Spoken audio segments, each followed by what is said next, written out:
ሰላም ጤና ይስጥልኝ እንደምን አላችሁ ዛሬም እንደተለመደው በአንድ ጠቃሚና አስተማሪ ሐሳብ ተገናኝተናል በዛሬ ፕሮግራሜ የተልባን ጥቅም ነው መነግራችሁ በነገራችን ላይ ተልባ ለሰውነታችን በጣም በርካታ ጥቅም ይሰጣል ከበርካታ የሰውነት ክፍሎቻችን ጋር ተያይዞ በጣም አስደናቂ ትልቅ ጠቀሜታን ይሰጣል እስቲ ዛሬ በተልባ ውስጥ ምን ነገሮች ይገኛሉ ተልባን ስንመገብ ሰውነታችን ምን ጥቅም ያገኛል ተልባን ደግሞ እንዴትና መቼ ብንጠቀመው ነው በደንብ ጠቀሜታውን ለማግኘት የሚረዳን የሚለውን ከዚህ ከተልባ ጋር በተያያዘ ማወቅ ያለባችሁን መሰረታዊ ጥቅሞቹን እነግራችኋለሁ ማለት ነው አብራችሁን ቆዩ ለቻናሌ አዲስ ከሆናችሁ ሰብስክራይብ አድርጋችሁ ቤተሰብ ሁኑ ይሄን መረጃም ላይክ ሼር ያደርጋችሁ ደግሞ ብዙዎች ጋር ደርሶ እንዲማሩበት እንድታደርጉ በክብር እየጠየቅኩ በቀጥታ ወደ ሐሳባችን እንግባ እንግዲህ ስለ ተልባ ስናወራ በተለይ ተልባ በከፍተኛ ሁኔታ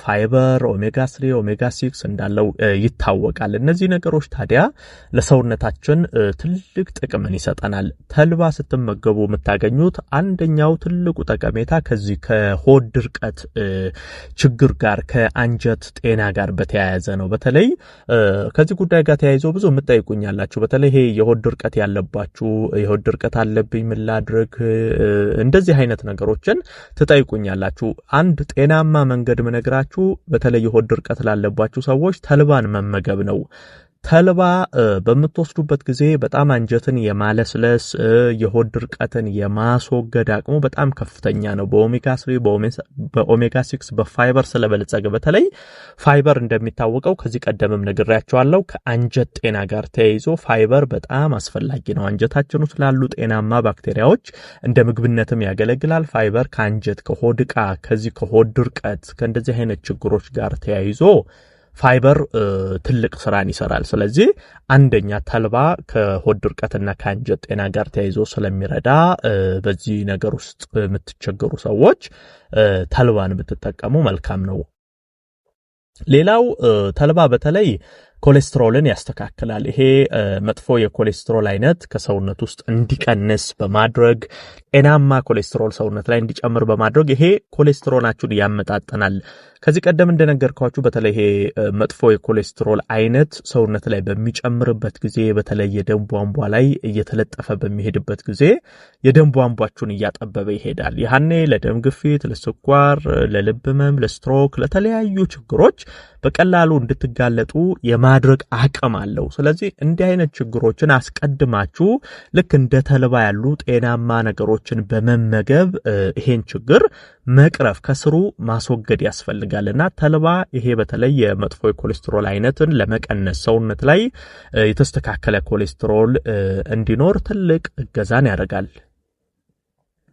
ሌላኛው የተልባ ትልቅ ጠቀሜታው የምግብ መፈጨት ስርዓትን ማስተካከል ይሄ ከምን ጋር አያይዤ ማንሳት ፈልጋለሁኝ በተለይ ምግብ ስትመገቡ አሁን የሚነፋችሁ ትንሽ ተመግባችሁ የሚከብዳችሁ ቶሎ አልፈጭም ይላችሁ አየር ጋዝ የሚያስቸግራችሁ ይሄ ከምግብ መፈጨት ስርዓት ጋር ተያይዞ የምትቸገሩ ሰዎች ተልባ በደንብ አመጋገብ ስርዓታችሁ ስር ተልባን ማካተት አለባችሁ ያኔ ይሄ የምግብ መፈጨት ስርዓት ችግራችሁ እየተስተካከለ ይሄዳል ምግብን ስትመገቡ የሚነፋችሁ የሚቆርጣችሁ የሚከብዳችሁ እንዲህ አይነት ነገራችሁ እየቀረፈ እየተስተካከለ ይሄዳል ይሄ በሁለት ምክንያት ነው ከጨጓራም ጋር ተያይዞ ያለውን ችግር ስለሚቀርፍ ነው ከአንጀትም ጋር ተያይዞ ያለውን ችግር ስለሚቀርፍ ነው እንግዲህ ይሄ አሁን የምግብ መፈጨት ስርዓት ከነዚህ ከሁለቱ ነገሮች ጋር ተያይዞ የሚከሰተው ይበልጣል ብዙ ጊዜ የጨጓራ ህመም ያለባቸው ከአንጀት ጋር የተያያዙ ችግሮች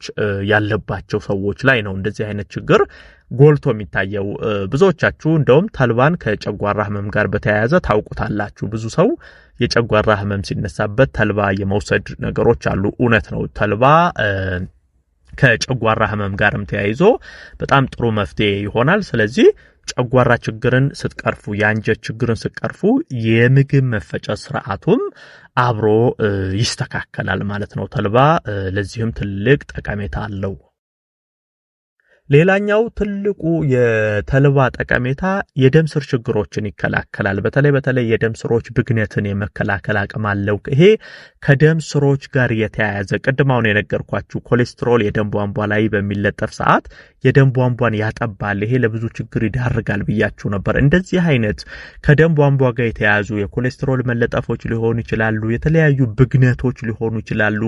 ከደም ስሮች ጋር ከደም ቧንቧዎች ጋር የተያያዙ ችግሮችን ተልባ በከፍተኛ ሁኔታ የመከላከል የመቆጣጠር ስራንም ይሰራልናል። ይሄ ለልብ ችግርም እንደዚሁ እንዳንጋለጥ ይረዳል። በተለይ እንግዲህ የደም ስር ችግሮች የደም ቧንቧ ችግሮች በሚቀረፉበት ጊዜ የደም ቧንቧዎቻችሁ ሰፋ ብለው ደም በጤናማ መንገድ ሰውነት ላይ እንዲዘዋወር ያደርጋል። ይሄ ለማን ነው የሚረዳው? ለልብ ይረዳል ማለት ነው። ልባችሁ ምንም አይነት ጫና እንዲያርፍበት። ብዙ ጊዜ የደም ቧንቧ ሲጠብ የተለያዩ ከደም ስር ጋር የተያያዙ ችግሮች ሲፈጠሩ ትልቁ ተጎጂው የልባችሁ ክፍሎች ናቸው። ምክንያቱም ልብ በበቂ ሁኔታ ደም ማሰራጨት ያቀተዋል። የመታፈን እዛ ጋር በጣም ስራ ስለሚበዛበት ለተለያዩ የልብ ችግሮች ትዳረጋላችሁ። ስለዚህ ተልባን ስትመገቡ ይሄ የደም ስር ችግሮችን ስለሚያስወግድ የደም ዝውውርንም ስለሚያስተካክል ተያይዞ ምን ይሆናል? የልባችሁ ጤናም የተስተካከለ ይሆናል ማለት ነው። ሌላው ተልባ ማንሳት የምፈልገው ከስኳር ህመም ጋር ተያይዞ በነገራችን ላይ የስኳር መጠንን ለማስተካከል ይረዳል። ተልባ ለስኳር ህመምተኞች በጣም ጥሩ ነው። ከዚህ ቀደም እንደውም በቅርቡ የስኳር ህመምተኞች መመገብ ያለባችሁ የሌለባችሁ ምግቦች ምንድናቸው የሚል ቪዲዮ ሰርቼላችሁ ነበር። ከሱ ጋር መጠቃለል ያለበት አንዱ ይሄ ተልባ ነው። ተልባ የስኳር ህመምተኞች ብትጠቀሙት የስኳር መጠናችሁን ለማረጋጋት ለማስተካከል እጅግ በጣም ይረዳችኋል። ከፍ ዝቅ እያለና ተስተካከሉ የኢንሱሊን መጠናችሁን ያስተካክላል። የግሉኮስ መጠናችሁ የተስተካከለ እንዲሆን ያደርጋልና እንደውም ለስኳር ህመምተኞች ተልባ በጣም ጥሩ እንደሆነ ማወቅ ያስፈልጋል። ሌላው ስለ ተልባ ማንሳት የምፈልገው ከጸጉር ጋር ተያይዞ ያለውን ጠቀሜታ ነው። በነገራችን ላይ ጸጉር በጣም እንዲጠነክር፣ እንዲለሰልስ፣ እንዲያድግ ከጸጉር እድገት ጋር ተያይዞ ተልባ ትልቅ ጥቅም አለው። በተለይ ጸጉራችሁ እየሳሳ ያለ ሰዎች እየረገፈ ጸጉራችሁ አላድግ ያላችሁ ክርችፍ እያለ ወዙን እያጣ ይሄደ ይሄ ከጸጉር ጋር የተያያዙ ችግሮች ካለባችሁ ተልባን ብትጠቀሙ ተልባ በተፈጥሯዊ መንገድ ጸጉራችሁ ጤናማ ሆኖ እንዲያድግ ወዙን ጥንካሬውን እንዲጠብቅ መሰባበር መነቃቀል እንደዚህ አይነት ችግሮች እየተቀረፉ እንዲሄዱ ያደርጋልና ከጸጉር እድገትም ጋር ተያይዞ ተልባ በጣም ትልቅ ጥቅም አለው። እንግዲህ እንደ አጠቃላይ እነዚህን የተልባን ጠቀሜታዎች ማወቅ ያስፈልጋል። ተልባን በተለያዩ መንገዶች መጠቀም ትችላላችሁ። አንደኛ ነገር ተልባን ዘፍዝፋችሁ አሳደራችሁ ጠዋት ላይ መታችሁ መውሰድ ሊሆን ይችላል። ኖርማል ደግሞ ተልባ ቆልታችሁ ፈጭታችሁ በእንጀራ እንደዚህ ተልባን መመገብ ትችላላችሁ። ቀቅላችሁ ደግሞ ተልባን አፍልታችሁ ከቀዘቀዘ በኋላ እንደዚሁ መጠጣት ትችላላችሁ። በእንደዚህ አይነት በተለያዩ መንገዶች ተልባን ብትወስዱ ሰውነታችሁ ከላይ ያየናቸውን ጥቅሞች ያገኛል ማለት ነው። ይህን መረጃ ላይክ ሼር አድርጋችሁ ለሌሎችም አጋሩ። ለቤት አዲስ ሆናችሁም ቻናሌን ሰብስክራይብ አድርጋችሁ ቤተሰብ ሁኑ። የዛሬን በዚሁ አበቃው። በቀጣይ ቀን በሌላ ጠቃሚና አስተማሪ ሐሳብ ዳግም የምንገናኝ ይሆናል። እስከዛው በያላችሁበት መልካም ጊዜ